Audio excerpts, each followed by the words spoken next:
কেন এত বড় ঝুঁকি নিলে? কার জন্যে? কেন আবার? আমি জানতাম ওদের সাথে কি হয়েছে। একটা মেয়ে হিসেবে আমি সেটা সহ্য করতে পারিনি। না পলা, শুধু তাই নয়, আরো একটা কারণ আছে যেটা তুমি আমার কাছে গোপন করছো।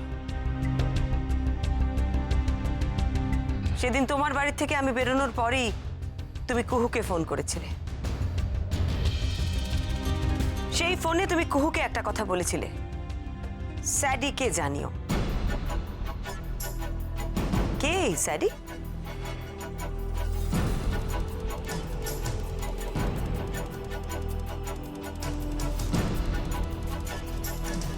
খটকা আমার মনে প্রথম থেকেই ছিল, যদিও কুহু আমাকে গুলিয়ে দেওয়ার যথেষ্ট চেষ্টা করে, হঠাৎ করে তার চাকর সাধনদাকে স্যাডি বানিয়ে দিয়ে। তবে কুহু, তোমার ওই সাধনদা যে স্যাডি নয় সেটা আমি তখনই বুঝে গেছিলাম। তাহলে স্যাডি? স্যাডিকে সেদিন সুজয়বাবুর খোঁজ করতে আমি গেছিলাম ওদের বাড়িতে। সুজয় আছে? ওকে একটু ডেকে দিন না। না, খোকা বাড়িতে নেই। কোথায় গেছে বলতে পারবেন? আমার ওকে ভীষণ দরকার। দাঁড়ান, দেখছি। সদু, এই সদু, কিরে শুনছিস? হ্যাঁ, এই দাদা কোথায় গেছে জানিস? আমি কি করে জানবো? আমাকে বলে গেছে নাকি? সদু নামটা নামটা কিরকম আমার কানে লাগলো। সদু, স্যাডি, স্যাডি, সদু, নাম দুটো কিরকম কাছাকাছি না? আপনার মায়ের সাথে কথা বলতে বলতে দরজা দিয়ে উকি মেরে এক ঝলক আমি আপনার বোনের চেহারাটা দেখলাম। ওর মুখটা দেখেই আমার মনের মধ্যে কিরকম একটা খটকা লাগলো, কিন্তু খটকাটা কি সেটা আমি তখন বুঝতে পারি। অরূপ, তুই যখন সেদিকে গাড়ির আয়নায় চুল ঠিক করছিলি, তোকে দেখে আমার অনেকগুলো খটকা দূর হয়ে যায়।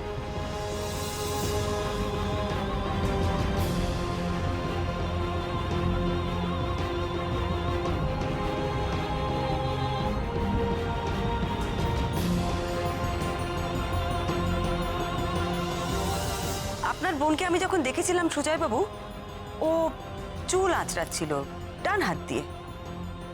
অরূপকে দেখার পর আমার হঠাৎ মাথায় এলো, আমি তো আপনার বোনকে দেখেছিলাম আয়নার সামনে দাঁড়িয়ে চুল আঁচড়াতে। তার মানে আমি তোর রিফ্লেকশন দেখেছিলাম। তার মানে ও তো ডান হাত দিয়ে চুল আঁচড়াচ্ছিল না, ও আসলে চুল আঁচড়াচ্ছিল বাঁ হাত দিয়ে।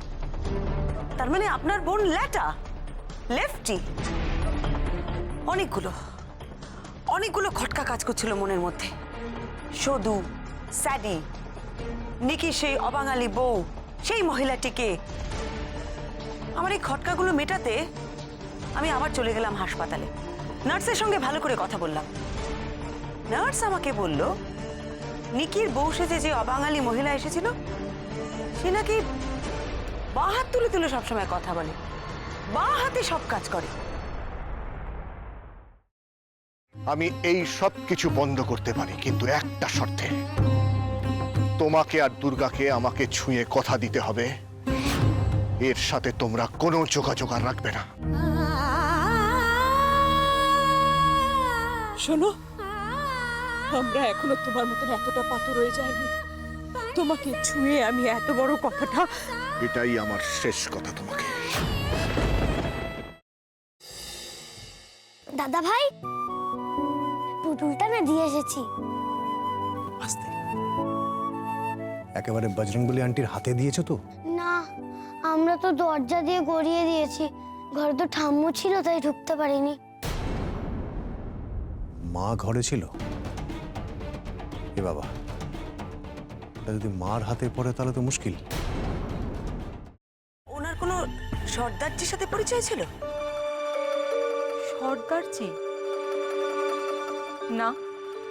ঠিক আছে, আমি তাও বলবো আপনারা একটু ঠান্ডা মাথায় ভাবুন। আসলে আমার জানাটা খুব দরকার। আমি তাহলে আসি, কিছু মনে পড়লে আমাকে অবশ্যই জানাবেন। আচ্ছা।